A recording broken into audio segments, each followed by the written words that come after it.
After you are able to organize the logical flow of thought from the topic you want to discuss, using the taxonomy table, starting from factual, conceptual, to procedural knowledge, the next step is how to make your audience truly understand that message. And the most effective way to do that is through visualization. In public speaking, visualization does not always mean images or slides.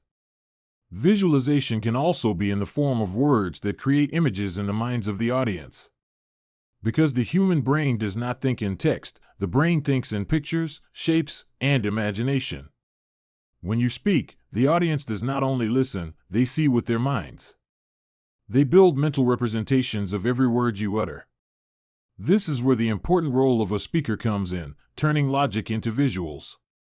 Turning abstract concepts into something that can be imagined.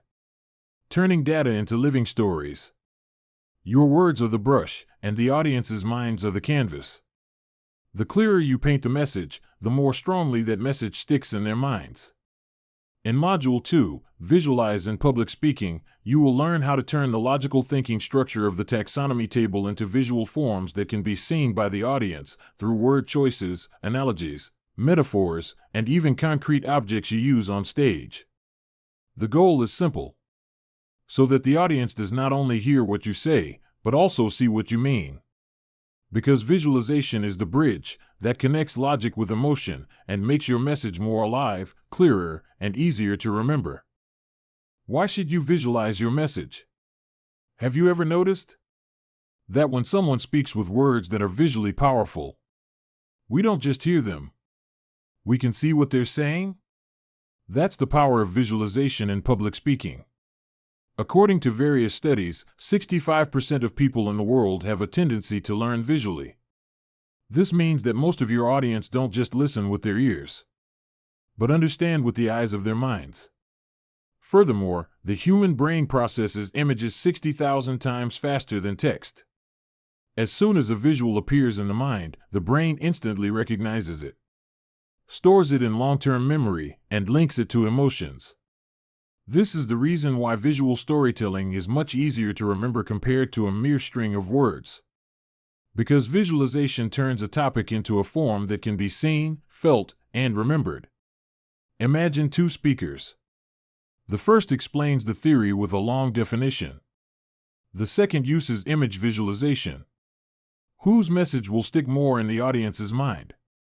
Of course, the second speaker, because they turn logic into images in the minds of the audience. Visualization is not just a stylistic addition, but is the main tool to accelerate understanding.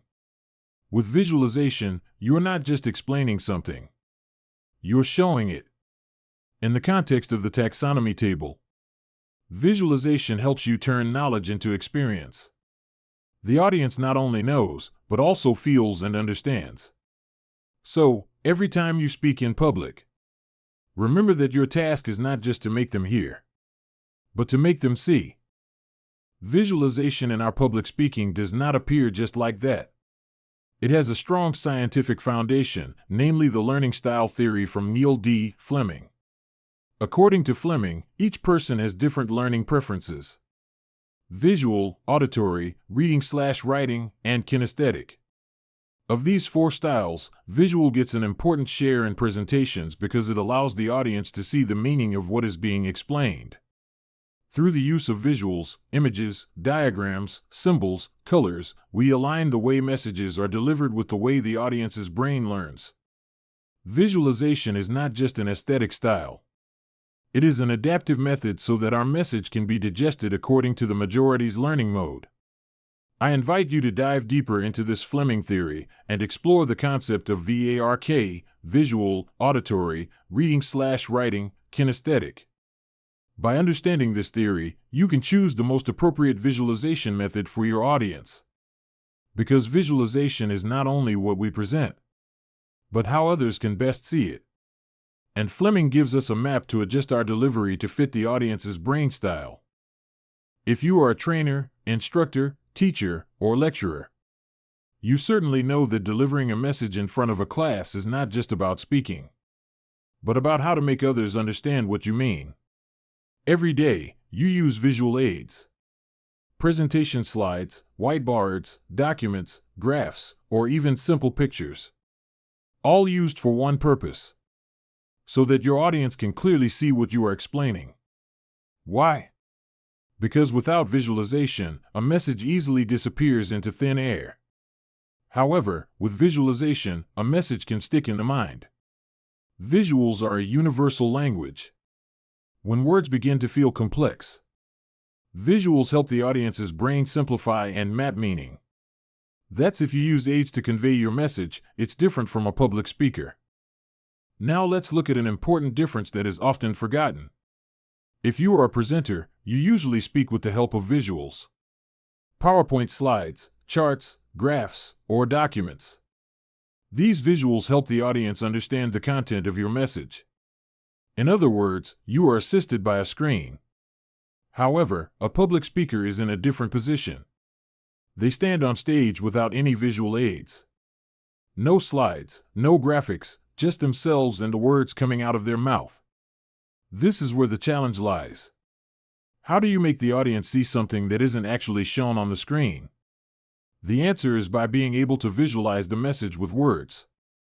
A great public speaker knows how to build pictures in the minds of their audience. Every sentence is like a brushstroke painting a scene in the listener's imagination. They don't say, "There's a big storm at sea," but describe. Imagine waves as high as coconut trees, the wind roaring, and a small boat struggling against the waves. Without a single picture on the screen, the audience can see, feel, even believe. That is the power of verbal visualization. Turning logic into imagination. Turning information into experience. So, the main difference between a presenter and a public speaker is not just about visual aids, but about the tools of thinking. A presenter is helped by visuals on the screen, whereas a public speaker creates those visuals directly in the minds of the audience. And to be able to do that, you must master how to structure logic, choose words, and weave powerful imagery. Because in the world of public speaking, words are not just sounds.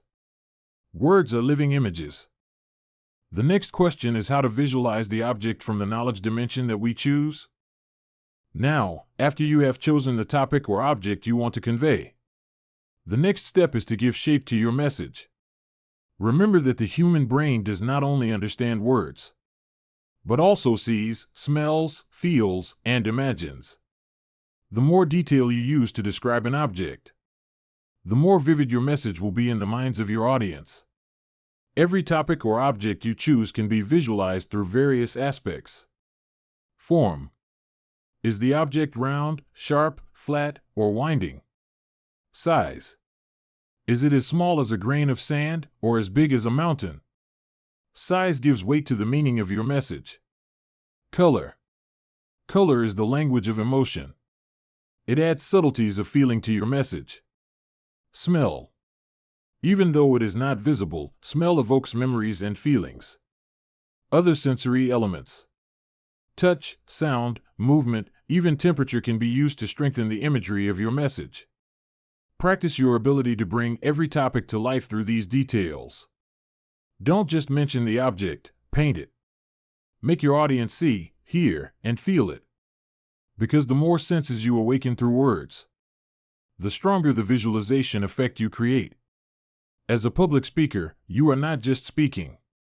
You are creating a sensory experience in the minds of your audience. Now, we move on to the practical visualization exercise section. The goal is simple, so that you get used to seeing what you are talking about, and are able to help your audience see it too. This exercise is an important step after you understand the knowledge dimension, ranging from factual, conceptual, to procedural knowledge. Now it's time for you to practice transforming that knowledge into a visual form. Practice your visualization through this form. In the exercise form you are holding, you will be asked to write down the topic or object you have chosen from the knowledge dimension. Then, your task is to visualize that object in various forms. Try to imagine. What is the shape, form, of that object? How big is its size? What color best represents it? Does it have a particular scent, sound, or movement? What feeling or meaning arises when you imagine it? Write down all these details in the exercise form. There are no right or wrong answers. What matters is training your brain's ability to think visually. Because the more often you practice visualizing topics, the easier it will be for you to help your audience understand your message without having to use many words. Imagine your audience listening and seeing with their minds. That's a sign your visualization is working. So, use this exercise form to practice. Not just writing words, but painting the meaning of the topic you have chosen. The more detailed your description, the stronger the visual story you will present on stage later.